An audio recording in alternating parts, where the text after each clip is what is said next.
अस्सलाम वालेकुम, welcome to biodiversity. My name is Mohammad Anas. उम्मीद है आप सब खैरियत से होंगे। आज स्टार्ट करते हैं इंटर क्लास के लेक्चर्स, जिसका फर्स्ट चैप्टर है होमियोस्टेसिस। होमियोस्टेसिस इंट्रोडक्शन देख लेते हैं। होमियोस्टेसिस की मीनिंग देख लेते हैं। इस वर्ड की मीनिंग क्या है। There are two words, homeo and stasis. दो वर्ड्स हैं, एक होमियो एक स्टेसिस। इन दोनों से मिलकर बना है homeostasis. Homeo means same. Homeo का मतलब है सेम, एक जैसा। स्टेसिस का मतलब स्टॉप, रुकना। डेफिनेशन समझ लेते हैं। इसका नाम होमियोस्टेसिस ही क्यों रखा गया है, इस प्रोसेस का नाम। Homeostasis the tendency of an organism और cell to regulate the internal condition. ये एक ऐसा प्रोसेस है जिसमें आपके इंटरनल कंडीशन को बैलेंस रखने का काम आता है। इन सिंपल वर्ड्स, इक्विलिब्रियम कायम रखने का काम आता है। जैसे ही आपकी बॉडीज के अंदर चेंज आता है, आपके अबनॉर्मल कंडीशंस की वजह से, बाहर के एक्सटर्नल फैक्टर्स की वजह से आपकी बॉडी के अंदर टेम्परेचर अप एंड डाउन होता है, या वाटर की जो है कंसंट्रेशन अप एंड डाउन होती है, या फिर कोई भी एक्सवाइड कोई भी चेंजेस की अबनॉर्मल चेंजेस की वजह से आपकी बॉडी के अंदर चेंजेस आते हैं with respect to your external environment. आपकी बॉडी फॉर्म रेगुलेट करती है और फिर उस चेंजेस की अगेंस्ट कोई ना कोई काम करती है, जिसके नतीजे में आपका जो एबनॉर्मल चेंज आया था फिर वापस अपनी असल हालत में आया था। अब एक्सटर्नल फैक्टर्स कौन कौन से हो सकते हैं जो आपकी बॉडी को इफेक्ट करेंगे, जो आपकी बॉडी के अंदर आपकी बॉडी के इंटरनल टेम्परेचर को, इंटरनल कंडीशंस को एबनॉर्मल चेंजेस इफेक्ट कास्ट कर सकते हैं। वो हैं टेम्परेचर आपका, सॉल्ट्स ऑफ वाटर, यानी कि आपकी बाहर इन्वायरमेंट वाटर की आपकी गर्मी की वजह से आपकी हीटर, गर्मियों में आपको स्वेटिंग होती है, तो उससे भी वाटर कंसंट्रेशन में फर्क पड़ता है। तो सब चीज़ें क्या है, ये फैक्टर्स हैं जो इफेक्ट कर सकते हैं आपके इंटरनल कंडीशन को। सिंपली होमियोस्टेसिस एक इक्विलिब्रियम कायम करता है, बैलेंस कायम करता है आपकी आपकी बॉडी के अंदर, आपके चेक एंड बैलेंस सिस्टम को कायम रखता है। एग्जाम्पल नंबर 1 से समझ, पहले एग्जाम्पल देख लेते हैं, थोड़ा समझा देता हूँ आपको होमियोस्टेसिस है क्या। होमियोस्टेसिस आपकी बॉडी के अंदर इक्विलिब्रियम कायम करने का है, बैलेंस कायम करने की है। जैसे ही हर आपकी बॉडी के अंदर, इंसान की बॉडी के अंदर, किसी भी ऑर्गेनिज्म के अंदर अल्लाह ताला ने एक स्टैंडर्ड दिया हुआ है। जैसे फॉर एग्जांपल आपकी बॉडी है, उसका टेम्परेचर है 98 फ़ारेनहाइट, एक स्टैंडर्ड। आपके सेल के अंदर भी 70% वाटर है, ये एक स्टैंडर्ड है। हर चीज़ का एक स्टैंडर्ड दिया गया है। जैसे ही उस स्टैंडर्ड के अंदर चेंजेस आएंगे, ज़्यादा या कम होगी चीज़ें, तो आपके अंदर इंटरनली कंडीशन जो है वो एबनॉर्मलिटीज़ की तरफ जाएंगी, जिसको हम एबनॉर्मल कंडीशन कहते हैं। यानी कि जो आपकी स्टैंडर्ड वैल्यू से वो ऊपर आना या कम होना वैल्यू, उसको कहते हैं एबनॉर्मलिटीज़। तो उस एबनॉर्मलिटीज़ के ऊपर जो आपकी बॉडी के अंदर इंटरनली ब्रेन से मैसेज आने के बाद आपकी बॉडी जो रिएक्ट करती है, उसको, उस प्रोसेस को कहते हैं होमियोस्टेसिस। एग्जाम्पल देख लेते हैं क्या है। ग्लूकोज, अब आप जैसे ही आप फॉर एग्जांपल आपने बहुत ज़्यादा शुगर खा ली है, बहुत ज़्यादा शुगर ले लेते हैं, तो क्या होता है, जब आपको शुगर ग्लूकोज का लेवल आपका हाई हो जाता है, जब हाई ग्लूकोज का लेवल हाई, जब शुगर का लेवल जब हाई, ग्लूकोज का लेवल जब हाई होता है, तो फिर क्या हो, तो रिसेप्टर्स होते हैं आपकी बॉडी के अंदर रिसेप्टर्स होते हैं जो फौरन इस चीज़ को रियलाइज करके ब्रेन के बाद मैसेज भेजते हैं। ब्रेन क्या करता है, ब्रेन जो है पेनक्रियास के बाद मैसेज भेजता है। पेनक्रियास के बाद मैसेज भेजता है क्या, कि वो इंसुलिन रिलीज करें। और जैसे ही वो इंसुलिन रिलीज करते हैं, लीवर के अंदर ग्लूकोज जो है ग्लाइकोजन के अंदर कन्वर्ट होने लग जाता है, जिसके नतीजे में आपकी जो ग्लूकोज का लेवल है ना, वो बैलेंस हो जाता है। अब जो लोग जिनको पेशेंट, शुगर के पेशेंट होते हैं, उनका यही इशू होता है कि उनके अंदर इंसुलिन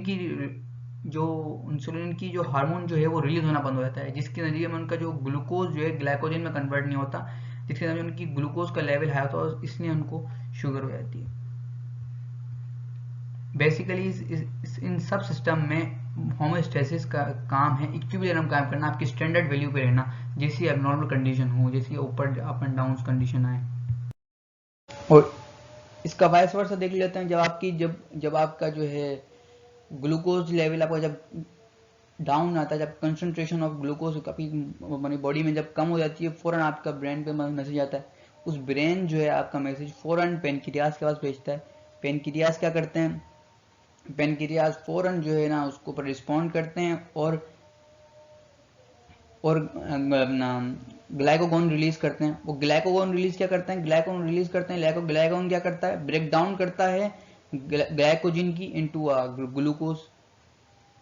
तो इस सब से, इन सब प्रोसेस में क्या होता है, आपका लेवल ऑफ ग्लूकोज वापस मेंटेन हो जाता है, चाहे वो बढ़ रहा है या कम हो रहा है। दोनों कंडीशंस के अंदर आपकी body check and balance system रख रही है, एबनॉर्मलिटीज की जो है अगेंस्ट वर्क कर रही है। इसी प्रोसेस को कहते हैं होम्योस्टेसिस। एक और एग्जांपल देख लेते हैं, एग्जांपल नंबर 2 देख लेते हैं। Every human body contain 60% of water of his body weight. एक एवरेज ह्यूमन बॉडी यानी कि कोई भी ह्यूमन बॉडी के अंदर एक अमूमन हर इंसान के, हर ऑर्गेनिज्म इंसान के अंदर 60% ऑफ हिज वेट, जो उसका 60% जो वेट होता है वो उसके वाटर की वजह से होता है जो उसके अंदर बॉडी के अंदर है।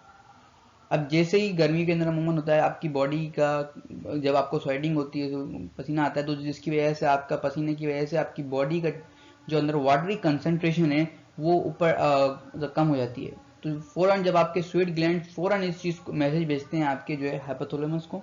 हाइपोथैलेमस क्या करता है, ब्रेन, हाइपोथैलेमस एक ब्रेन का एक पार्ट है जो डिटेक्ट करता है, जो पता करता है कि वाटर लेवल क्या है आपकी, वाटर लेवल क्या है, वाटर कंसंट्रेशन क्या है आपकी बॉडी के अंदर। वो देखता है कि जब कम है तो फिर आपकी पिट्यूटरी ग्लैंड को भेजता है, पिट्यूटरी ग्लैंड एक ग्लैंड को भेजता है। वो क्या करते हैं, वो एडीएच एक हार्मोन है जो वाटर कंसेंट वो क्या करता है, वो रिलीज करता है। वो एडीएच हार्मोन क्या करता है, रीऑब्जर्व करता है वाटर किडनीज से और आपके इंटेस्टाइन से। किडनीज के अंदर यूरिन होता है, यूरिन से करता है, और इंटेस्टाइन के अंदर आपके वेस्ट मटेरियल होते हैं तो उसके अंदर से ऑब्जर्व करता है। इंटेस्टाइन के अंदर और जिसकी फिर यूरिन के अंदर से लॉस आपके गर्मियों में आपने देखा होगा, गर्मियों के अंदर आपका loss of water of urine भी कम आता है बिकॉज ऑफ, क्योंकि रीऑब्जर्व कर लेते हैं वाटर, तो इस वजह से अमूमन आपको स्वेटिंग निकल हो जाती है और फिर बाकी जो वाटर बचता है वो रीऑब्जर्व कर लेते हैं, रीऑब्जर्व कर लेता है एडीएच। तो इस पूरे प्रोसेस के अंदर क्या हुआ, आपकी जैसे ही एबनॉर्मलिटीज बढ़ी, आपकी एबनॉर्मल कंडीशन हुई, कुछ ना कुछ फौरन आपकी बॉडी ने रिएक्ट किया और उसको लेवल कर दिया, यानी कि आपका water of concentration of water आपकी लेवल कर दिया। इसी प्रोसेस को कहते हैं होमोस्टेसिस। इस यानी कि फौरन, यानी कि कोई भी आपकी बॉडी के अंदर एबनॉर्मलिटीज आए और उसी पर रिएक्ट करके आपकी बॉडी उसको नॉर्मल करे, उसको सेट पॉइंट पे करे, जो उसका स्टैंडर्ड है उस पे करे, यानी 60% का स्टैंडर्ड था 60% पे किया, इसको कहते हैं homeostasis.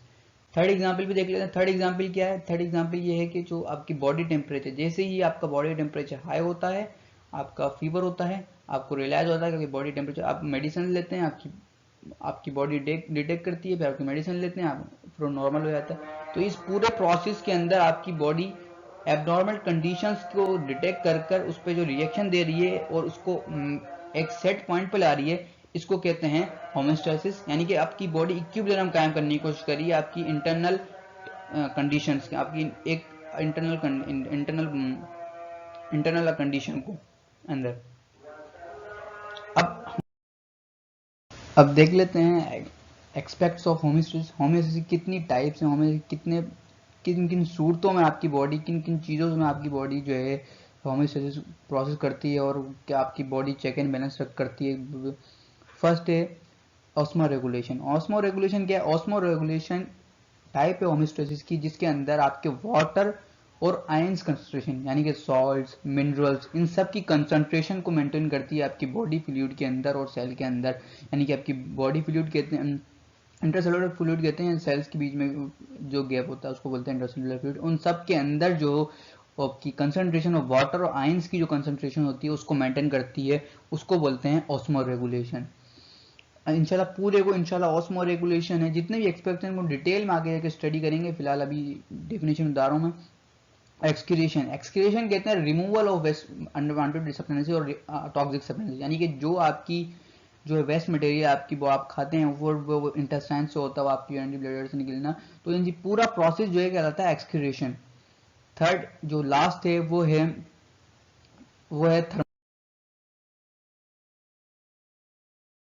Thermo regulation. Thermo regulation is basically क्या है, आपकी बॉडी के अंदर मेंटेनेंस है आपकी टेम्परेचर का। जैसे ही आपकी बॉडी का टेम्परेचर अप होता है, आपकी body against the abnormal condition वो करती एक कोई वर्क करती है, रिएक्शन देती है, वो फॉरन मेंटेन कर दिया जाता है। तो ये पूरा प्रोसेस कहलाता है थर्मोरेगुलेशन।